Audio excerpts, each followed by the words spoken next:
My name is Theo Gonsalves. Welcome to Viral Histories, Stories of Racism, Resilience, and Resistance. In this series, we're exploring some of the voices of the Asian American community and their responses to this pandemic. According to the Asian American Center for Advancing Justice, Asian American entrepreneurs own over 1.5 million businesses, employing over 3 million workers on a payroll of about $80 billion. We'll be talking with one of those operators, Genevieve Villamora, who is a co-owner of a local restaurant here in Washington, D.C. called Bad Saint. Like thousands of other leaders in the food service industry, she's had to make some very difficult choices about staffing and safety in the middle of this public health emergency. My co-host for the series is Lintaro Donovan, who is a high school student in Maryland. Hello, America. Break your backs for dollars, they don't carry ya. 7,000 miles away from home with language barriers. Land of opportunity. Tell me, is it good to you? Thank you, Genevieve, for joining us.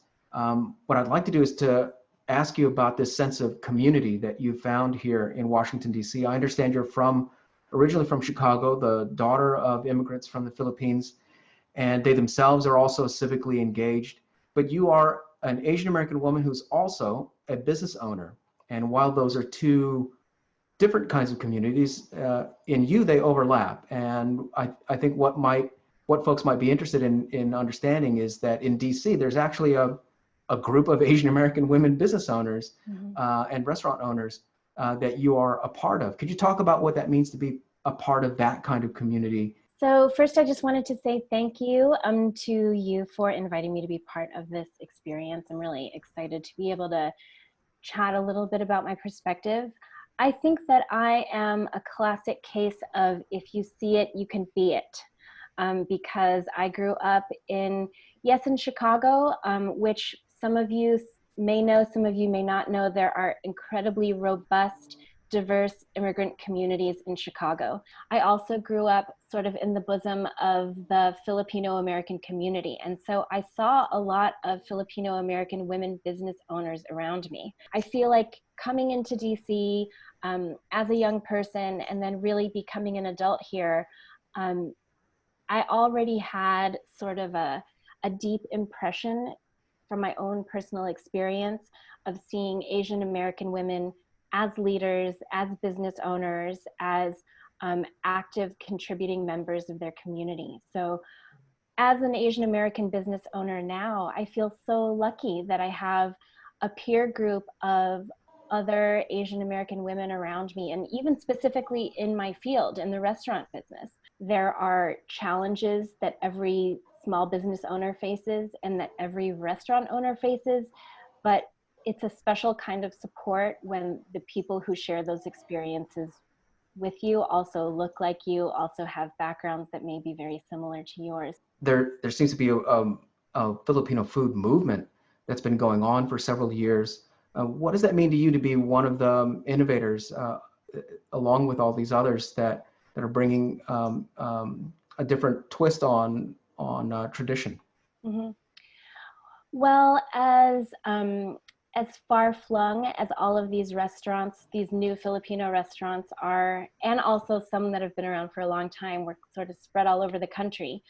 As far as we are, I do feel very connected to them because I take a lot of strength from seeing other people work so hard to bring their vision of Filipino food to a wider audience. I know that our chef, Tom Cunanan, is always keeping up on the latest of what other Filipino American chefs and restaurateurs are doing, whether it's here in this country or it's in the Philippines, because he is also very much in touch with sort of a new generation of Filipino chef in the Philippines. As an Asian American businesswoman with their own restaurant and a nationally recognized or internationally recognized restaurant at that, it must have felt absolutely horrible to have this pandemic basically take away your ability to do business. So for my first question, how did that feel? And how did it feel trying to overcome this challenge? Is your restaurant still providing takeout opportunities, things like that?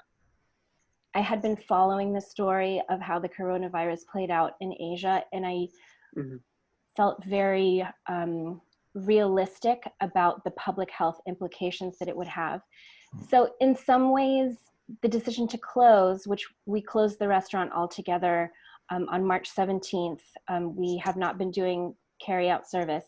The decision to close initially felt like an easy one. I know it may sound counterintuitive, but when it came down to it, for me, what was most important was keeping people safe, whether those were people on our staff who work at the restaurant or the guests who come in and eat at the restaurant. What many may not realize is that one small business being closed or open affects many other small businesses. And so while that was a decision that we made that we felt was right, that's affected everyone that we work with in the course of running the restaurant. So to make it a little concrete, that affects our florist, who I usually go to every week to get flowers, fresh flowers for the restaurant. That affects our Asian food providers. That we have two different vendors that we work with that provide specialty Asian products like sugarcane vinegar and rice and calamansi juice. So then those were people whose services we weren't using. All the people who come in to fix our equipment and give us our supplies, like our cleaning supplies and paper towels. I mean, it starts a chain reaction. And I think that's what everyone has seen across the United States with lots of businesses, and especially small businesses closing, is that behind every small business, there are dozens and dozens of other small businesses that it supports. With your perspective as a business owner and as a restaurant owner, do you think that these Asian American grocery stores and vendors will be able to reopen after the pandemic, or is that still up in the air? I think that's a hard question to answer because every business is so different. I think it also, whether you're able to reopen once we've made it through the worst of the pandemic, I think depends a lot on where your business was before the pandemic. So in terms of reopening, that's very much a part of the equation that small businesses are having to figure out an answer to, is as they've been sitting here with either no revenue, no money coming in, or much diminished revenue, much less revenue than they normally would make, but yet the same bills to pay. Right. It's a really tough dilemma to figure your way out of. And I think a lot of it also depends on various types of economic relief that may or may not be available to small businesses. I have found personally that the phenomenon of how the virus has played out in terms of not just health-wise, but also socioeconomically, it's only served to highlight and exacerbate inequalities that have already been in existence in our society for generations. So, you know, if people had trouble accessing healthcare before, they're having even more trouble now. If people had trouble accessing capital for their business before, they're having even more trouble now. And so in terms of who's going to make it out of this, I think there's just a lot of question marks. From your perspective in Washington, D.C., with your restaurant, what does reopening look like? How are we going to be feeding diners in the future? I think the realistic answer is that people will not feel comfortable eating in a dining room with strangers for a very, very long time. I think, to be honest, that we won't see anything approximating the restaurant culture that we used to know for at least another year or two at minimum. I also think, based on the little bit of reopening that some other states have been, I've been reading that in some states where most businesses are allowed to be open, that restaurants in particular are being mandated to seat no more than 50% of their dining room's capacity. Well, like many other types of businesses, restaurants are based on volume. The business model is based on feeding as many people at one time and feeding as many people all throughout the course of the night as you possibly can. So I just wonder, for the places that are reopening and for restaurants that are in states where they're allowed to have dine-in service, how will they survive with only half of a dining room? I just don't think it's really a viable, sustainable option. As we've seen with other restaurants, not just in DC, but also across the country, they're kind of getting creative with what that carryout looks like.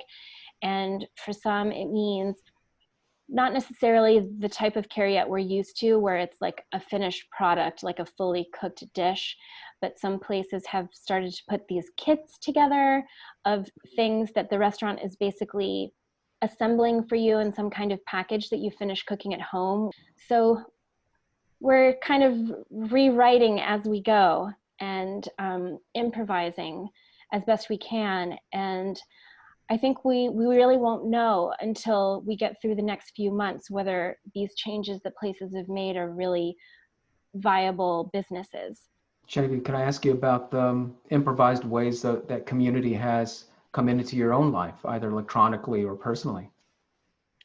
Yeah, I've been surprised by how connected I still feel to different communities that I'm a part of. And I'm so grateful for that feeling, because I think that one of the most devastating impacts beyond direct health impacts that COVID has had is in making us feel very separate and very isolated from each other because of the way that the virus is transmitted.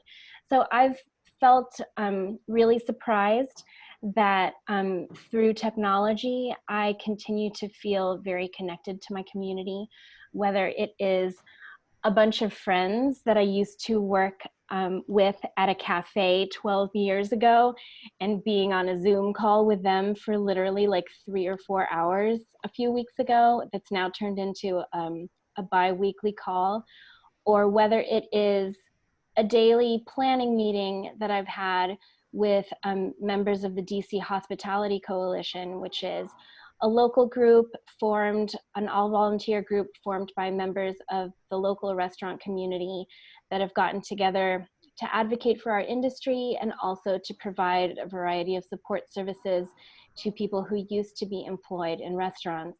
And it's a nice reminder to have, because for me, one of the biggest gifts that I've gotten from the restaurant community is all of the friendships and relationships that I've made, all the generosity that I have experienced from others, whether it is from regular guests to the restaurant who always bring new people, who keep coming back month after month, to other restaurant workers and restaurant owners who have been incredibly generous with me in different ways. So it's nice to still have access to that feeling, even though we don't have access to being with each other in person. Thank you to Lintaro Donovan, who co-hosted our conversation today. We were talking with Genevieve Villamora, who's the co-owner of Bad Saint, a restaurant in Washington, D.C. Please stay tuned for a 3 o'clock Eastern Standard Time live Q&A about this topic. America, break your backs for dollars, they don't carry ya. 7,000 miles away from home with language barriers. Land of opportunity, tell me is it good to you? But 6 feet deep and stolen